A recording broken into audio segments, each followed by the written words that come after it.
बंगला।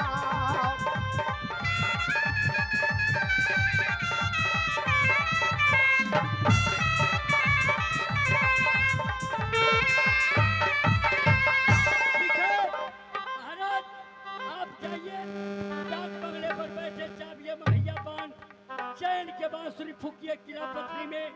मिलन जा रहा है, मेला कैसे लगेगा और मेला को संभालना मेरा काम है। सही बात है मिलन, तुम बहुत होशियार हो। और जिस समय रानी सोना मेला में प्रवेश कर जाएगी, मैं आपको फौरन खबर करूंगा और आकर के सोना को उठाकर और पथरी में ले जाकर शादी कर लीजिए। तो ठीक है मिलन, अभी हम जा रहे हैं आराम करने के लिए। ठीक ठीक।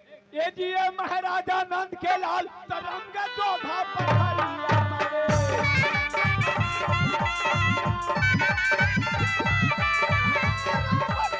जोधा ये भैया ये पथरी ये बाई।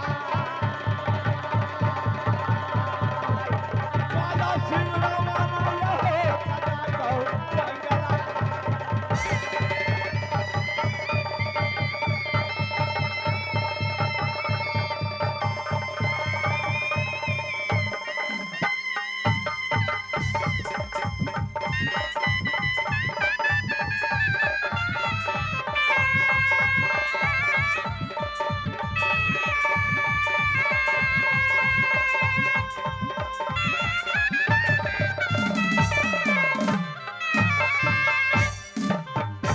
आज देवर दल को रात जागते ताकते नैन पिरा गई।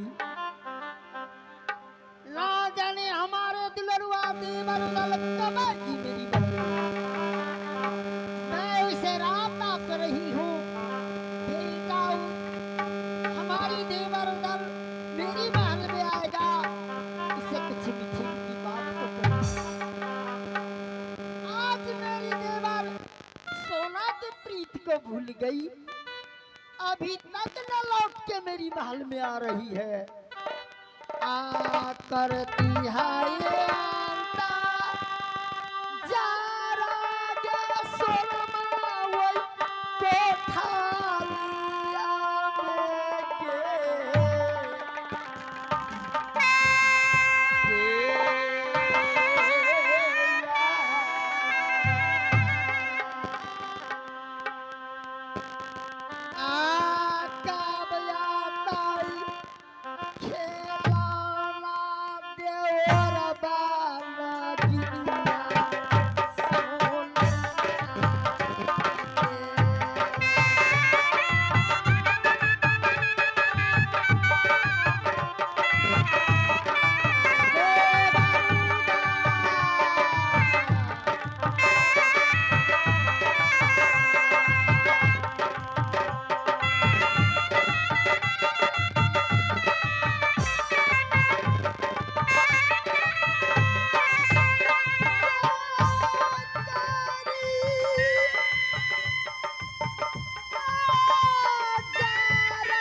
तुम्हारी याद में बाली कुमारी नैना में बैठी शिव मंदिर में मुलाकात करी हूँ।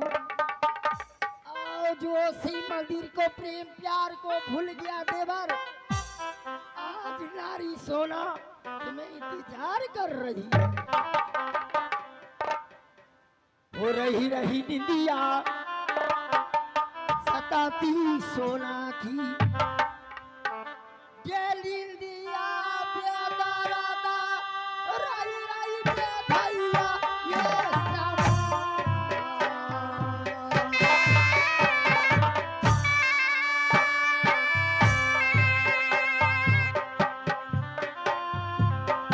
नींदरा बेदरादा ये समा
आज नारी सोना नींद के माते अपनी पलंग पर ही आराम कर रही हूँ।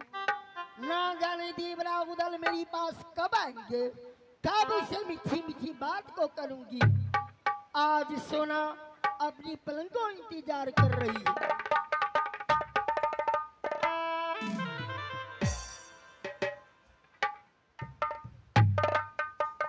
हेलो, इस समय देख रही हैं बेटी सोना अपने महल में आराम कर रही है। मैं इस समय बेटी सोना के सपन देती हूँ। बेटी सोना खोलो पलक, देखो दुनिया का झलक, तेरे सामने कौन खड़ी है बेटी। बेटी सोना खोलो पलक, देखो दुनिया का झलक, तेरे सामने कौन खड़ी है बेटी। हे परमात्मा,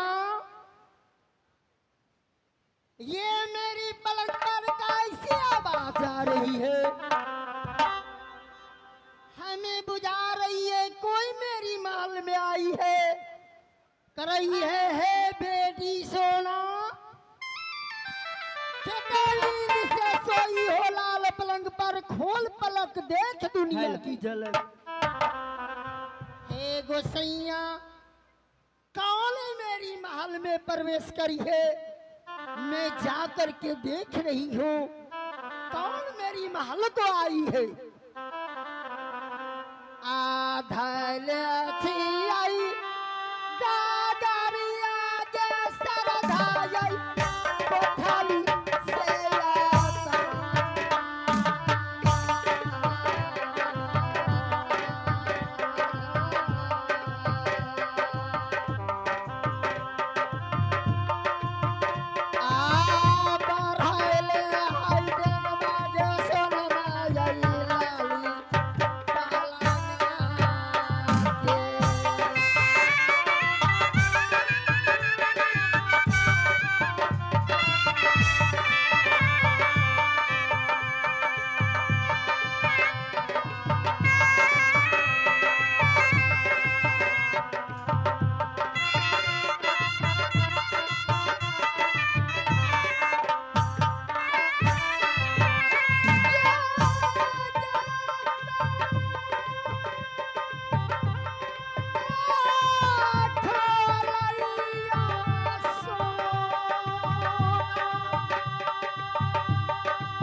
नजर क्या देख रही हूँ? हमारी महल हमारी गेट के प्रवेश कर रही है माँ। माँ दुर्गा चंडाली, आज माँ मेरी महल में क्यों आई है? मैं चल के माँ से मिल लेती हूँ। क्या झुका हाई सालामी के मैया पूरा गा करियो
हीरा रे।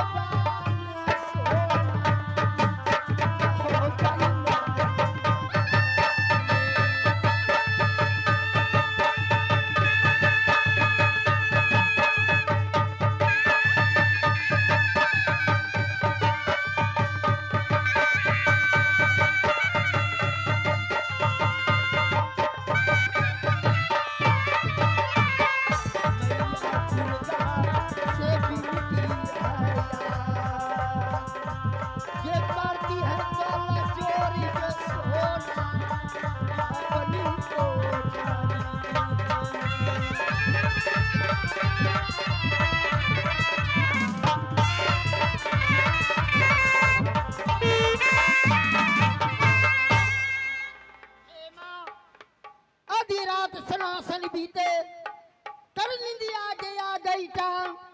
इस कांच नींद में मुझे क्यों जगाई है देवी? बेटी सोना हाँ माँ। खुश रहेगी बेटी।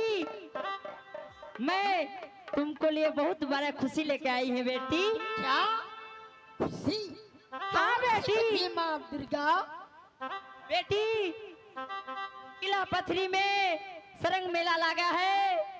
देश देश का छतरी और छतराएं सब घूम रहे हैं, मेला के आनंद ले रहे हैं। तुम कैसी हो? नगर मोहब्बा में है अभी। हे माँ दुर्गा, हाँ बेटी। मेला सारंग राज पथरी में लगा है। हाँ तुम्हें कहना देश देश के नर नारी छतरी लोग सब मेला करने गया है सारंग को। हाँ बेटी। तुम कैसी अभागन हो कि अपनी महल को बिराज रही हो? क्या कहेंगे देश देश के छतरी, कैसी सोना भागिन है, कोई मेला नहीं आती है, हंस मारेगी बेटी। हे माँ दुर्गा, हाँ बेटी। जब से मैं राजनैना